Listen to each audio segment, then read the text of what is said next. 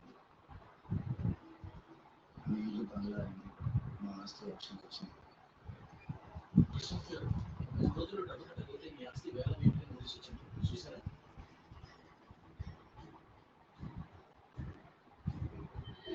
ఇంకో 2 నెలలు కానీ వాడి బిల్స్ రిలీజ్ చేయి. అప్పటిదాకా నేనేం చేయలేను. 2 నెలల తర్వాత నువ్వు ఇచ్చిన దానికి రెట్టింపిస్తానని. 100కి 200 ఎకరాలకు ఇది ఉంటుంది కదా అను. డబ్బులు సెంటిమెంట్గా మాట్లాడాలని అదే పొలం కావాలని పట్టి పెట్టి పెద్ద కష్టంగా తోటిని పిలిచి డబ్బు కొట్టించి నా పేర్చి ఆస్తి వేలు వేస్తాను లక్ష్మి. ఊళ్ళో తలెత్తుకుని తిరగలేను. పరుగు మీద ఒక ఇమాజినరీ కాన్సెప్ట్ అన్నయ్య. ఒక కనుపని సూట్ కేసు మోయడం మళ్ళీ అందులో ఏదో విలువైంది ఉందని అనుకోవడం ఇంకా అమ్మాయి కదా. అయినా సంవత్సరాల తరబడి గుర్తుపెట్టుకోవడానికి అది ఉన్న సినిమా వాడు మర్చిపోతాడు.